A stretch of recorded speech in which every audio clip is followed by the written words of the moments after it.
Michu Nef TV jabarani filɛbagaw jamana kɔnɔ ani jamana kɔ kan an bɛ aw fo aw ka don kibaru kɛnɛ kɔnɔna na an ka bi alamisa donya laban novembre kalo la san 2019 kunnafoni bakurubaw filɛ ni an bɛna da kulo kan k'a fɔ ko salon de l'entrepreneuriat féminin a tako filanan baaraw daminɛna kromo karili kɛra sɔgɔmada in na an ka ministre muso fɛ n'o ye Safiya Boli ye n'o tɛmɛna ka bɔ yen bi don kibaru kɛnɛ kɔnɔna na an bɛna da kulo kan k'a fɔ ko ministre min ka baara ɲɛsinnen don baarako ale ni kalanko ma UMOA jamanaw la olu ye u daga yɔrɔ kura sɔrɔ an fɛ Bamako ya a kromo karili kɛra an ka ministre fɔlɔ fɛ n'o ye Dr Boubou Cissé ye n'o tɛmɛna ka bɔ yen bi don kibaru kɛnɛ kɔnɔna na an bɛna aw ladɔnniya k'a fɔ ko bi ye Mali jigisɛmɛso ka don ye n'o ye assurance au Mali a don ɲɛnɛmayara bi an ka jamana kɔnɔna na a denfaya tun bɛ premier ministre Dr Boubou Cissé bolo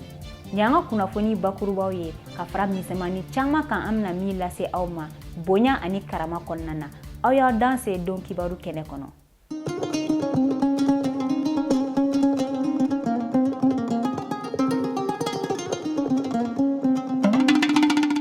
an bɛ aw fo kokuratun aw minnu ye Nef TV jabarani suganti yaasa ka kunnafoniya sɔrɔ aw ni timinadiya i n'a fɔ n y'a fɔ aw ɲɛna kunnafoni daɲɛ kumabaw la cogoya min na ministre so fɛn fɛn min ka baara ɲɛsinnen don baarako ale ni kalanko ma UMOA jamana la olu ye u daga yɔrɔ kura sɔrɔ an fɛ Bamako ya baara bɛɛ lajɛlen kromo karili kɛra an ka ministre fɔlɔ fɛ n'o ye Dr Boubou Cissé ye Nef TV jabarani tɔgɔ la an ka ciden kun bɛ a y'a sama min na an ka ɲɛmada o fɛ. C'est une structure ou un cadre qui représente beaucoup déjà pour l'UMOA et en particulier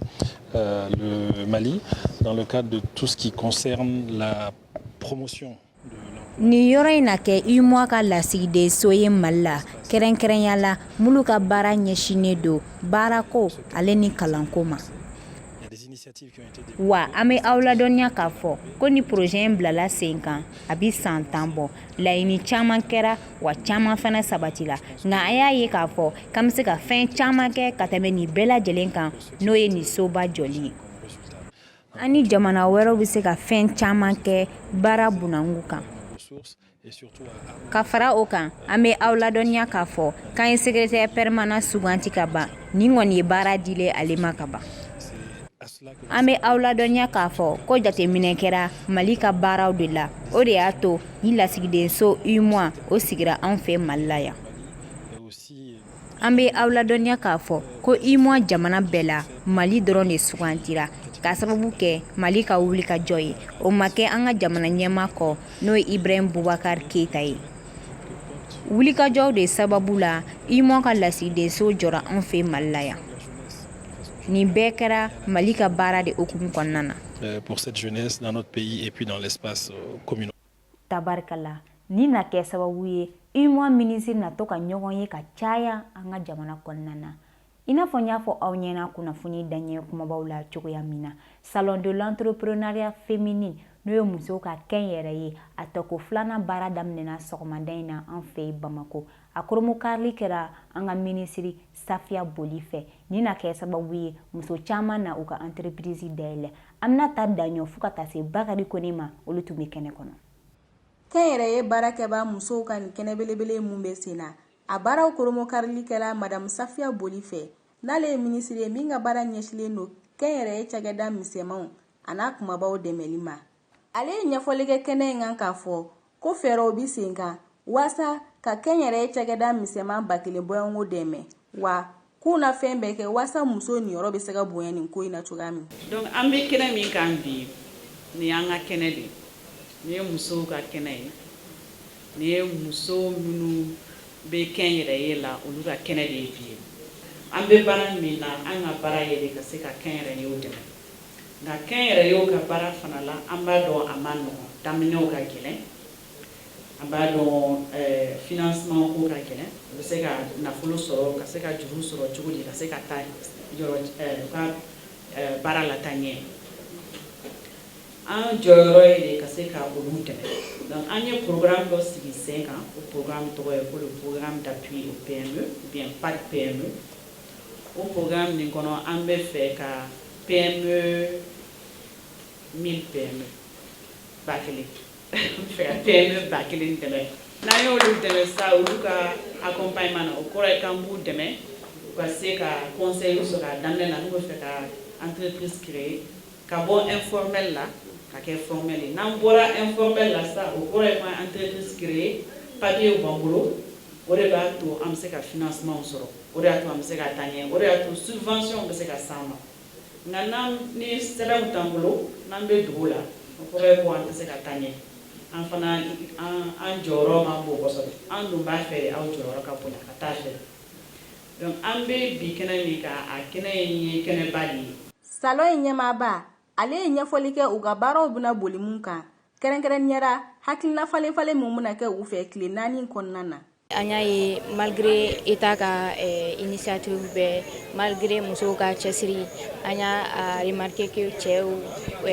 chef entreprise ka ca ni muso chef entreprise ye en plus de ça olu muso chef entreprise kɔnɔna la u caman bɛ informel de la donc Efeminia y'a ŋaniya ta ka musow bila lumière la k'u ka produit valoriser ka se ka visibilité sɔrɔ u ka se ka dɛmɛ sɔrɔ donc problème bɔra salon bɔra o de kɔnɔna la ministère fana ni madame Safia Boli ye salon marraine institutionnel ye olu fana bɛ na appliquer an kan parce que an bɛ problème musow ka problème fɔ a ɲɛna solution min bɛ se ka apporter a la o ka apporter a la donc n y'a fɔ a ye cogo min na structure d'accompagnement bɛ yan nɔ minnu bɛ muso accompagner la plupart u t'a dɔn u bɛ musow sɔrɔ yɔrɔ min na ko accompagner parce que u caman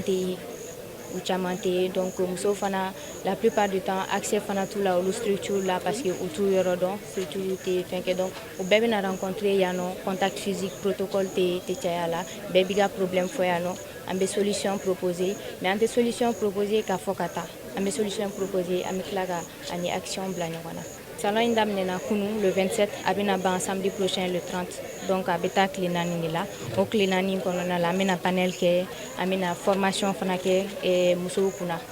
voilà panel ninnu kɔnɔna la i n'a fɔ n y'a fɔ cogo min na an ye musow ka problème de recherche ka dɔn o de bɛna animer panélistes fɛ panel kɔnɔna la. Feerefɛn sugu bɛɛ tun bɛ exposition kɛyɔrɔ in na o de la baaraw korobo karili kuncɛli an ye munumunu salo kɛ standu kɔrɔ ka feerekɛlaw ɲininka u ka feerefɛnw kan. Comme an ye femme minière ye an y'an fanga kɛ pierre de Mali pierre les pierres semi précieuses les pierres fines grenat ni prénité donc an bɛ fɛ k'a yira diɲɛ k'a fɔ fɛn wɛrɛ bɛ Mali la min tɛ sanu ye min bɛ se ka baara di denmisɛnninw ma mun bɛ se ka nafa lase a baaralaw ma donc an y'a essayer mɔgɔw tun bɛ bɔ n'a a brut ye ka taa feere mais anw bɛ fɛ k'a bayɛlɛma k'a ta ye machine damadamani b'an bolo an b'a ta ye k'a kɛ bijou ye an ka laɲini kɔni ye maliyɛni bɛɛ ka se ka Mali pierre ninnu don k'a kɛ bijou ye parce que an b'a fɛ ka usine yɛrɛ de jɔ a kama pour que k'a ta ye yen nɔ a bɛ bɔ yɔrɔ min Bafula bɛ cercle la a dugu tɔgɔ Jakɔn an bɛ fɛ ka usine yɛrɛ de jɔ ye k'a ta ye muso 2000 ani 100 olu de bɛ a projet kan dugu 18 o de bɛ ka projet entouré donc an bɛ fɛ ka baara di olu ma au moins o denw kana taa tunga fɛ bilen bɛɛ ka baara sɔrɔ o sigiyɔrɔ la o de kɔni anw ka laɲini ye donc an mako bɛ dɛmɛ na an mako bɛ équipement na pour que ka se ka ni pierre ninnu ka briller maliyɛnw bɛɛ. An ka fɔlɔfɔlɔ finiw anw y'o de bayɛlɛma k'o kɛ textile de maison ye fɛn o fɛn bɛ kɛ mɔgɔ bɛ fɛn o fɛn utiliser sɔkɔnɔna na kungorodonnaw b'a la nappe de table b'a la serviette de table b'a la set de table b'a la chemin de table b'a la o bɛɛ ye sɔkɔnɔna minɛnw ye kɔɔri min bɛ sɛnɛ an fɛ yan kɔɔri min bɛ tisse an ka gesedalaw bɛ kɔɔri min da n'u bolo gari min da n'u bolo ye o ni anw minnu ye transformatrices ye anw y'a transformer k'a kɛ kungorodonnaw ye donc k'a kɛ Mali a fɛn bɛɛ bɔra Mali de la. Jamana ya ma nɔgɔ surtout musow sɛgɛnnen dɛ musow sɛgɛnnen anw de b'a bɛɛ wɔgɔbɛ depuis fajiri musow bila sen kan fo su an b'an sen kan surtout dumuni baara yɛrɛ a ma nɔgɔ faut que aw k'a lajɛ aw ka se k'an dɛmɛ an bɛ ka dumuni baara minnu kɛ ni dumuni baarala ka ɲɛ a bɛ ordonnance nɔgɔya parce que ni dumuni ma baara ka ɲɛ kɛ pour la digestion ordonnance bɛ gɛlɛya parce que bana bɛɛ bɛ na o yɔrɔ fanfɛla in na dɛ donc a tɛ ɲɛ cogoya si la souffrance min b'an kan minnu bɛ ka dumuni ba yɛlɛma o minnu bɛ k'a tobi o minnu bɛ k'a dilan ka na fɛn na tan na an bɛɛ sɛgɛnnen don donc aw k'a lajɛ u k'an dɛmɛ k'u kɔfilɛ musow la dɔɔni nin dumuni ko in na an bolo bɛ dumuni min na parce que n'i y'a mɛn ko dumuni n'i y'a mɛn ko jamana yɛrɛ o musoya ni musoya fara dɛ ga de bɛ fɔ kun dun tɛ di kuntigi kɔ ka aw ladɔnniya k'a fɔ ko kɛnyɛrɛye cakɛda misɛman musow ka ni salon d'exposition a denbaya tara k'a di madame Dalia Keita ma n'ale ye Keita la négociar tigi ye. An m'an kunda Kolokani mara la ni wagati na ka aw ladɔnniya k'a fɔ k'u nisɔndiyalenba de don u ka député kɔrɔ n'o ye Usumani Kuyate ye. U ka fɔ la a ka baaraw bɛ ka kɛ sababu ye k'u ka duguw yiriwa. Okumu kɔnɔna na NFTV jabarani sera a ma a ye ɲɛfɔli min kan ye an ka ɲɛmanda o fɛ. Koloni ko an b'u fo k'u waleɲuman dɔn u bɛ danaya ta ka d'an kan 2013 k'an to assemblée kɔnɔ wasadenya okumu kɔnɔna na alhamdulillah an y'a laɲini ye Kolokani tɔgɔ la gɛlɛya min tun b'an hakilina na k'a bɔ Kolokani kɔnɔ Ala y'an dɛmɛ o la a camanba wulila ka bɔ yen a fɔlɔ kun ye mun ye ko Kolokani kuranko ye anw bɛ dibi la bi bi in na Edom bɛ Kolokani a filanan kun ye jiko ye ji kun bɛ dɛsɛ an na à partir du mois d'avril du mois de mars aujourd'hui jiko fana alhamdulillah sumajɛ bɛ Kolokani o ye laɲini ba fila mun b'an kamana gan o tun ye o ye ensuite Kolokani sira chaque année kun entretien routier k'a la mais sira nana dégrader totalement fo ka sira ban an ye démarche kɛ ka dɛsɛ finalement ministre ye wele question orale la assemblée kɔnɔ je pense qu'aujourd'hui alhamdulillah o baara fana daminanen don caman kɛra la ka ban yɛrɛ maintenant a tɔ kun tora mun ye sa o sécurité ko ye parce que vous savez Mali bɛ mɔgɔ sécurité la bi Kolokani aujourd'hui est une ville frontalière de Bamako parce que Kati donna Bamako la ka ban donc ni Kolokani ma sécuriser dɔrɔn ni donna Kati i donna Bamako donc on a demandé on profitera question d'actualité fɛ k'a ɲini ministre fɛ a ka commissariat de la Kolokani heureusement a jaabi d'an ma k'a b'a dale Kolokani 100% san wɛrɛ n'o 2020 donc an bɛ se k'a fɔ ko bakuruba fɔli la koba dɔ tun an ni ka Kolokani mara la olu y'a sira sɔrɔ donc bi bi in na o ɲɔgɔnna ye commissaire l'année prochaine min fana ye fortati ye o tun bɛ Kolokani mais o kun nana Bamako an y'a ye k'a fɔ mɔgɔ jugu ninnu yera masala commune na an ni ministre sera ka kuma o la maintenant fortati basée bɛ Kolokani yɛrɛ kan kɔnɔ n'o gardiens ye donc on est en sécurité mais an ɲini a fɛ fana mun y'an ka BT brigade territoriale a k'o fana renforcer pour que réellement toujours sécurité ni culture kana an ka mara kɔnɔ donc alhamdulillah an bɛ se k'a fɔ bakuruba fɔli la ko koba mun kɛra Kolokani an ka mandat in kɔnɔ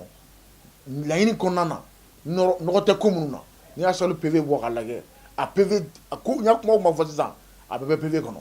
donc o b'a yɛrɛ k'a fɔ ko nkalon ma tigɛ baara minnu kɛra kɛcogo la Ala fana an dɛmɛ gouvernement a exécuté an ka mara kɔnɔ donc olu ye ko ye ko minnu an bɛ se ka min fɔ laɲini kɛra an fɛ gouvernement fɛ président de la République fɛ alhamdulillah a exécuté la fana an fɛ yen. N'o tɛmɛna ka bɔ yen kunnafoni nasira la an b'a da o tulo kan k'a fɔ ko Mali jagokɛlaw u bɛna ɲɔgɔn ye ba kɛ décembre kalo la okumu kɔnɔna na u ye kunnafonidilaw wele kununko ka ɲɛfɔli kɛ u ye baara taabolo kun kan a ɲɛmaya tun bɛ u ka ɲɛmaa bolo n'o ye Abdoulaye Cissé fo ka taa se Bamako marakafo ɲɛmaa ka ciden ma Amadou El Konare tun bɛ kɛnɛ kɔnɔ o ye min fɔ an ka jɛ k'o lajɛ. K'a daminɛ commune fɛn fɛn bɛ Bamakɔ yan nɔ an bɛ kuma bɛɛ de tɔgɔ la ka se région commune mɔgɔw ma an bɛ kuma bɛɛ de tɔgɔ la yɔrɔ kelen tɛ dɛ parce que congrès min bɛ ka kɛ a tɛ ka kɛ commune dɔrɔn kelen Mali dɔrɔn ta ye dɛ yɔrɔ bɛɛ de don o tuma an bɛ wele de bila jamanaden bɛɛ ma sugu bɛɛ yɔrɔ o yɔrɔ an bɛ ci bila bɛɛ lajɛlen ma bɛɛ ka bɔ i ko tɔnkulu an ka fara ɲɔgɔn kan an ka taa an yɛrɛw défend an b'an défend cogo di cɛ minnu b'an kɔ u y'u seko de kɛ anw ye u t'i sunɔgɔ u t'i sara fɛn tɛ d'u ma mais u y'u ka fɛn bɛɛ bila anw de dɛmɛni kama Ala kama sara t'u ye donc ni nin congrès in dabɔra a dabɔra de an ka dɔn an bɛ cogo min na an ka dɔn an ka ye a dabɔra de kama an b'a ɲini jama bɛɛ fɛ yuguyugu feerelaw ka se namasa feerela ka se loko feerela ma ka se nafɛn feerela ma a mɔgɔ bɛɛ fini feerela an ma mɔgɔ bɔ mɔgɔ la dɛ an ye bɛɛ de wele a ye fini san cogo min na aw ka bɔ ten aw kana aw da so a dɔw feere ti kɛ bɛɛ k'i ka da tugu ka tile 2nan san k'a bila i bolo. Commune pɛrɛnnen don congrès in na cogoya min na n'Ala ka sɔn ma congrès bɛ ɲa congrès ye an sugu musow de kungo ye parce que fantanw dɛmɛbaga fantanw ɲɛji cɛbaga an bɛ sugu la cɛw b'an bolo musow b'an bolo denw de bɛ lakana sugu in na denw de bɛ fɛ sugu in na sugu minɛ nana ko in kɔnɔ n'a sɔrɔ ko in ma kɛ dimi donna an na nka mɛ sisan maa tɛ se k'i ɲɛ jɔ an n'an yɛrɛ filɛ nin ye an bɛ mun sise ninnu n'u ka jamaw an b'u fo k'u barikada kɔnkɛrɛ in kama u y'a organiser faama b'u ta kɛ an yɛrɛ fɛnɛ b'an ta kɛ n'Ala ka sɔn a ma a da tɛ to an na an bɛ a journaliste minnu filɛ k'an dɛmɛ téléso minnu filɛ k'an dɛmɛ an b'aw bɛɛ fo k'aw barikada